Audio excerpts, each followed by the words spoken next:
물론 신종 코로나 바이러스 확실히 잡히지 않은 상황이고 계속 감염자나 또 사망자도 늘 수 있는 가능성은 남아 있습니다만은 증권가에서는 단기적인 영향에 그칠 것이고 결과적으로 다시 한번 강세 펀더멘털이 훼손되진 않을 거다라는 얘기들이 나오는데 그럼 구체적으로 전략 어떻게 세워볼 수 있을지 이분과 얘기 나눠보도록 하겠습니다.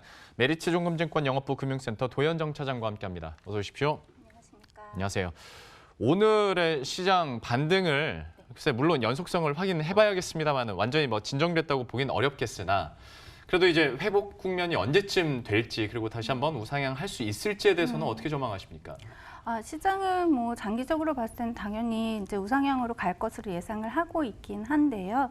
이 조정이 어제 하루 그 이제 전주부터 시작이 되긴 했지만 이제 어제 하루 크게 빠진 걸로 이게 마무리됐다고 보기에는 너무 성급한 판단이 아닌가 싶습니다. 예. 그래서 이 코로나 바이러스가 잠복기가 2주 정도 된다고 하고 그렇기 때문에 이번 주를 고비로 이제 생각하시는 분들도 계신데 좀 다음 주까지 이 확산 속도나 이런 것들을 좀 지켜봐야 되지 않을까.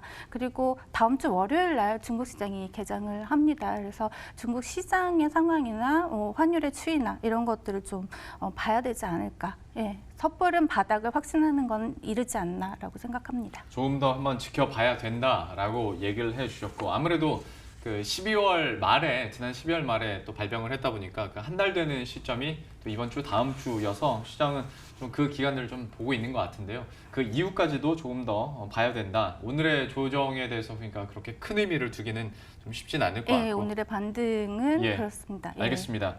그리고 수급적으로 봤을 때도 지금 개인들이 저가 매수하고 있는 상황이라 시장이 막 올라간다고 보기는 쉽지 않을 것 같은데요. 개인 얘기 나왔으니까 이것도 좀 얘기 한번 해볼게요.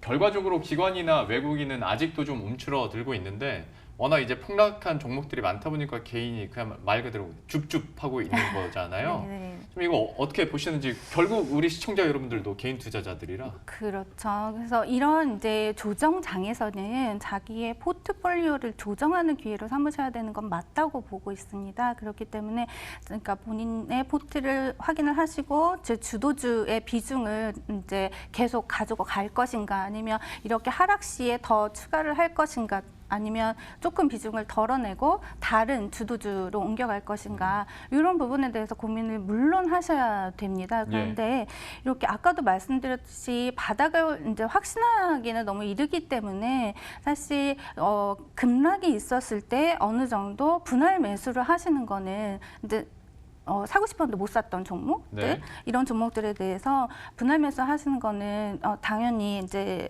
추천을 드립니다. 그런데 이제 우리가 예전에 그 전염병 확산된 시기에 이제 스터디를 많이 하지 않았습니까? 사스도 그렇고 메르스도 그렇고. 근데 이렇게 전염병이 확산되었을 때 단기적으로 GDP나 그 경기 지표에 충격을 주는 일은 있어도 그 경기의 추세를 방향을 꺾는 일은 없었습니다. 그래서 그 부분 그리고 또 하나 이렇게 조정 후에는 그 주도주가 더욱 강하게 압축돼서 가는 그런 모습들을 보였어요. 그래서 이런 부분이 있기 때문에 이런 거를 유념을 보시고 이제 본인의 포트를 다시 점검하시는 그런 기회로 삼으셨으면 좋겠고 그리고 이렇게 좀 크게 조정이 나오고 좀 불안정한 시기에는 레버리지는 조금 줄이시는 게 맞는 거라고 생각하고 있습니다. 생각도 안 하고 있었던 레버리지 얘기를 했었어요. 레버리지는 조금 이제 큰 충격이 올 때 위험하니까요. 그래서 사실 제가 이제 들어오기 전에 좀 외신을 조금 보고 왔는데요. 그 어제자로 지금 한 6천 명 정도가 감염자가 있다고 하더라고요. 그러면 이게 사스의 수준을 넘어선 수준이라고 하더라고요. 그렇기 때문에 조금 더 우리가 조심하자라는 그리고 이제 시장이 본격적으로 반등하는 걸 보고 더 이제 만들어 놓은 비중 조절을 한 그 현금으로 이제 추가 매수를 하든지 이렇게 대응하시는 게 좋지 않을까 싶습니다. 이건 좀 어떻게 보시는지 궁금해서 실적 관련해서 있지 않습니까? 사실 이번 신종 코로나 바이러스가 터지기 직전까지만 하더라도 어닝 서프라이즈 나오는 기업들이 좀 있었고 그리고 올해 들어서 이제 더 잘 나갈 거야라는 기대감들이 있었는데 지금 이 뉴스밖에 신종 코로나 바이러스 뉴스밖에 못 듣다 보니까 제대로 수혜를 못 받아가고 있는 모습이거든요. 만약에 여기가 일단락 된다면 실적 시즌에 대해서는 정말 어떻게 하십니까? 전체 전반적인 평이. 제가 어저께 이제 시장을 좀 이제 상승률 같은 걸 그리고 저가에서 이제 고가 그리고 저가에서 종가 이 상승률을 좀 전 종목을 훑어봤어요. 네. 스크리닝을 해봤는데요. 확실히 강세장이 맞다라고 생각을 했던 건 어저께 장중에 좋은 실적이 나왔던 테크인. 그리고 장중에 애플의 아이폰 판매량이 굉장히 호조세였다라는 뉴스와 함께 BH나 ITM 반도체 이런 것들이 장중에 저가에서 종가 폭을 봐도 10% 이상씩 상승을 했습니다. 예. 그래서 실적이 아예 안 먹히는 건 아니고요. 역시 지금 그리고 실적 시즌이고요. 때마침 그래서 역시 실적 위주로 좀 종목을 보셔야 된다. 이렇게 다시 한번 강조드리고 싶고요. 예. 그리고 이 조정장을 이제 트레이딩의 기회로 삼으셔도 좋겠다 싶어요. 말씀드렸듯이 스크리닝을 해보니까 어제 이제 상승한 종목은 2,800개 종목 중에 300여 개밖에 없었는데 네. 사실 저가 대비 종가가 5% 이상 상승한 거는 700 몇십 개의 종목이 되더라고요. 예. 그러니까 이런 기회를 삼아서 그리고 실적이 잘 나오는 이런 종목들이 급락했을 때 좀 트레이딩을 해보시면서 대응하시면 좀 너무 이 조정장이 힘들지만은 않을 수도 있겠다 싶은 생각입니다. 저도 어제 보면서 결국 그래도 실적은 이겨내는구나라는 생각들을 많이 했었는데 지금은 오히려 기회가 될 수 있다. 그러면 이제 궁금해지는 건 그래서 어떤 걸 사야 되나, 어떤 업종군에 집중을 해야 되나라는 걸 텐데 어제 또 전 종목을 다 보셨다니까 네. 좀 그림이 그려지셨을 것 네, 같습니다. 어떻게 네. 전략 짜고 계세요? 역시 이제 말씀드린 대로 이제 실적이 좋은 이제 그 종목들이 그렇게 이제 그 저가에서 상승률도 좋았고요. 네. 그리고 핫했던 이제 여태까지 그 계속 이제 좀 상승 추세에 있었던 종목들이 강하더라고요. 그래서 네. 뭐 예를 들면 일진머티리얼스나 두산솔루스 예. 뭐 이런 종목들, 뭐 AD 테크놀로지 이런 종목들이 이렇게 바닥에서 올라오는 힘이 굉장히 강했어요. 그래서 여전히 이런 종목들이 강하다라고도 말씀드릴 수 있고 그리고 IT가 확실히 주도 섹터, 주도 주잖아요. 그렇기 때문에 이쪽을 중심으로 보셔야 되는 건 맞습니다. 그런데 오늘 좀 제가 이제 한번 말씀드려보고 싶은 것은 예. 이렇게 전염병이 이렇게 창궐이라고 할까 확산되는 시기에